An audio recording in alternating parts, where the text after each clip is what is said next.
today on 15 on 15. The Minister of Finances proposes 4 scenarios to replace license plate taxes. Plus, find out where Aruba places amongst the top divorce rates worldwide. And the President of the Parliament's Tourism Committee tells us about the role they play within the community.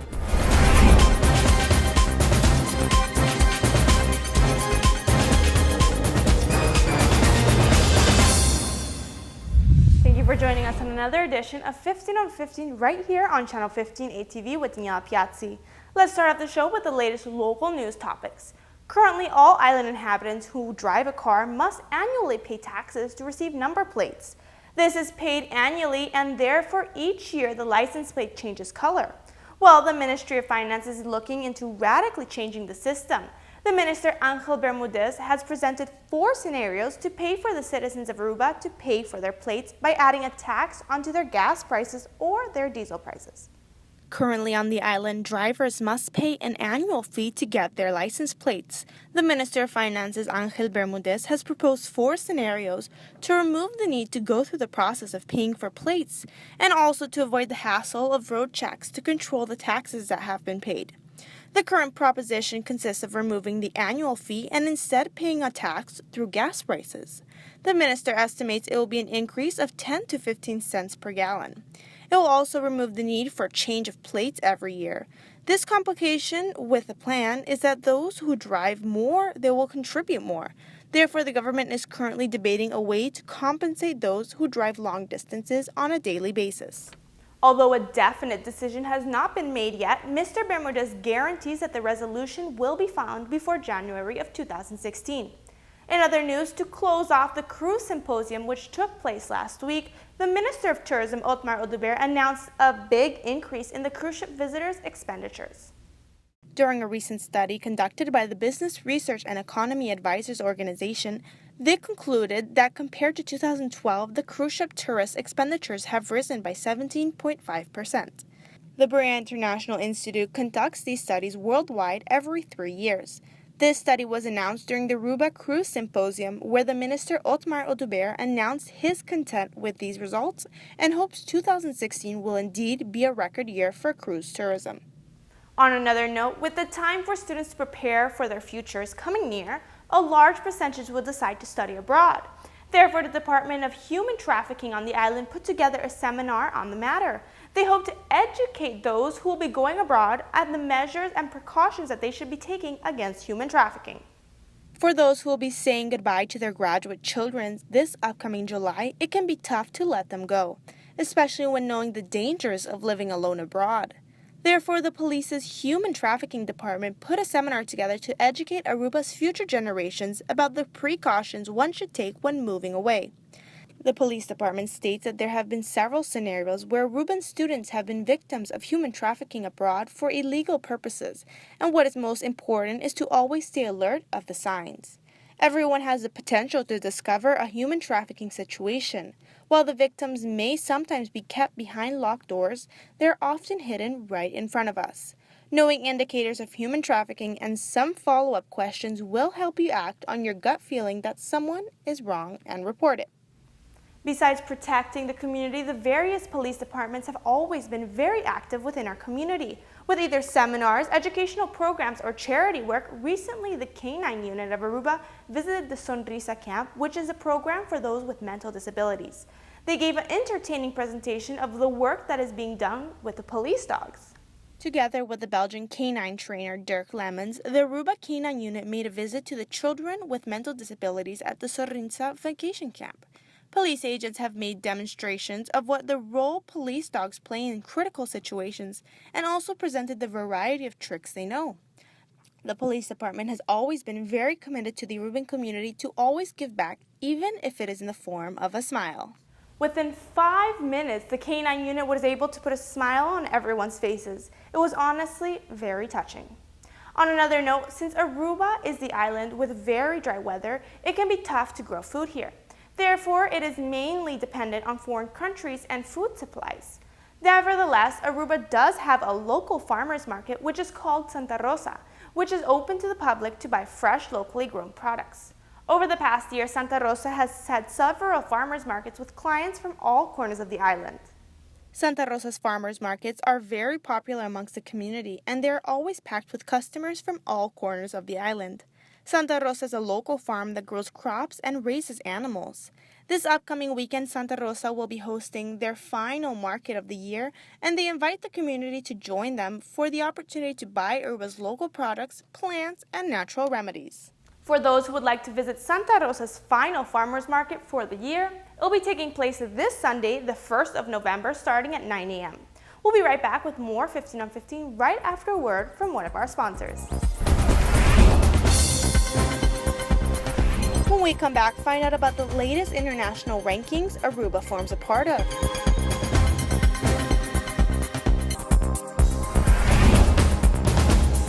Thank you for staying with us.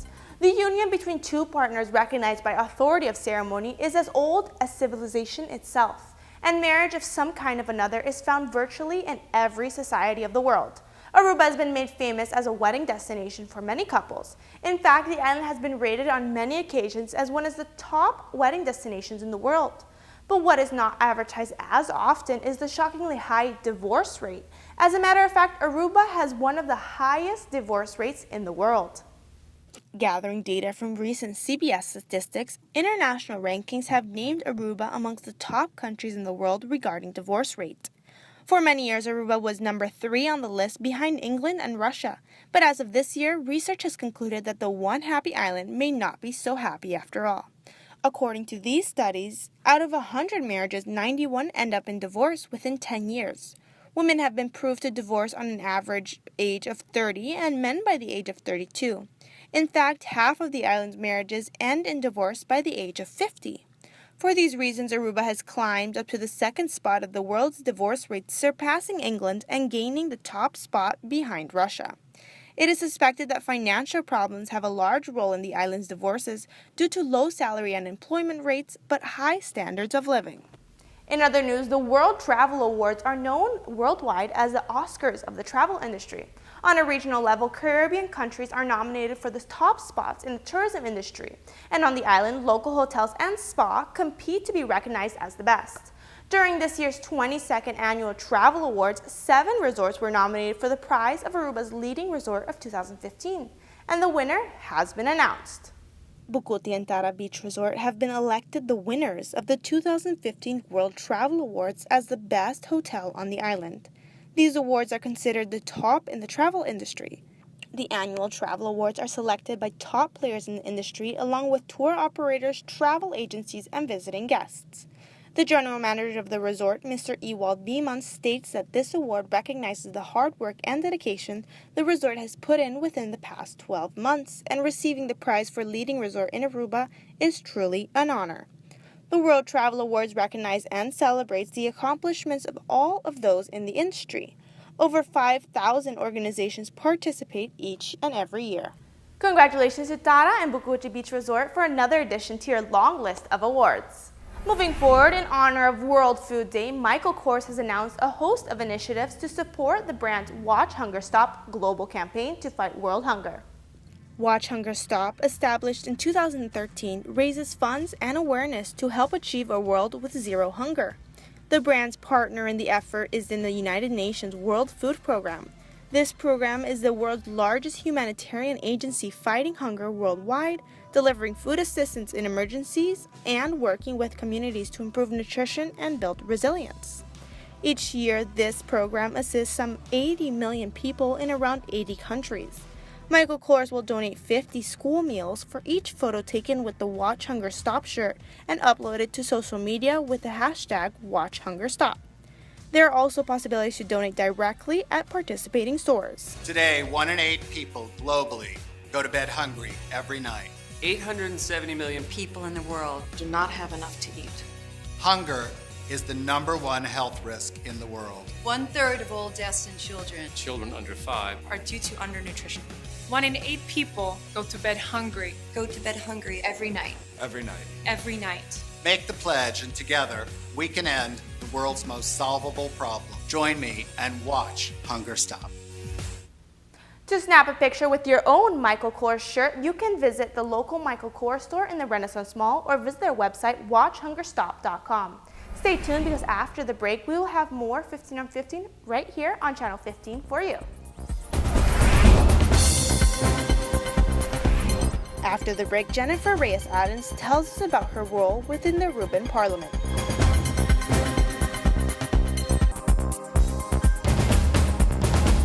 Thank you for staying with us. For a second year in a row, Parliament member Jennifer Adams-Reyes has been selected to head the Tourism Committee within the Reuben Parliament. Their task is to stay up to date on all developments and policies that are executed on the island, and they have the power to step in at any time they believe is necessary. I sat down with Ms. Adams to find out what role the committee plays in the tourism industry and what their focuses are for the upcoming year.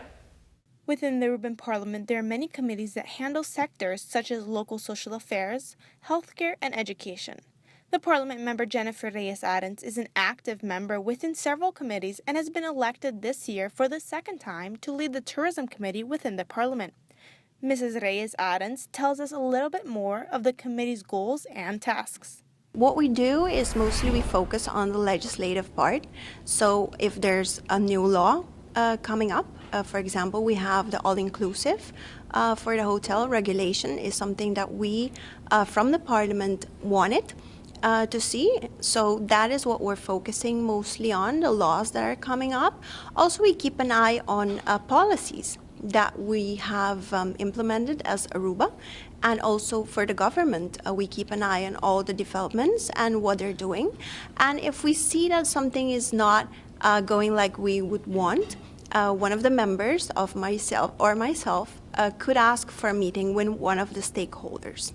The Reuben Parliament is independent from the Ministry of Tourism. They do work together on certain tasks and concerns as they are stakeholders. For the upcoming year, this committee will be focusing on security and immigration laws. When we start with the parliamentary year, we have a planning.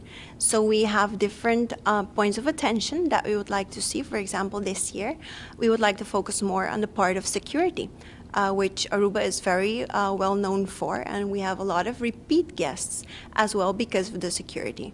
Also the immigration policy. It is not fully for tourism, but it does have points that we would like to discuss, for example. So we have the agenda for the year, but there are always, some issues that come up and then that we address and discuss together as a committee.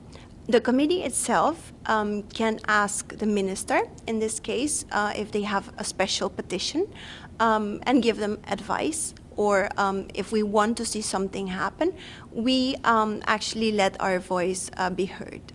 Currently, the island has experienced an increase of visitors from countries such as Venezuela that stay as immigrants on the island. Mrs. Adams tells us how the Parliament is addressing this issue. We see, a lot of shifts, for example, that we see mostly Venezuelan tourists that are usually, they're supposed to go back but are staying. So this is a shift, and we understand the political, influence of their country, obviously. So these are key issues that are being discussed right now in our committee as well. And seeing that, for example, Venezuela is our second market that we depend on for tourism, it is very important for us to keep an eye on this, but also we have to be very careful because it is one sector that we've always relied on. And we do not want, to create, certain labels that, we would not want to do that. Thank you so much for watching. These were your local news updates and trending lifestyle topics. Don't forget to like our 15 on 15 Facebook page and our newly added Instagram page for all the latest local news and international updates. Tune back in tomorrow night at 7:15 p.m. for more 15 on 15 right here on Channel 15 ATV. See ya then.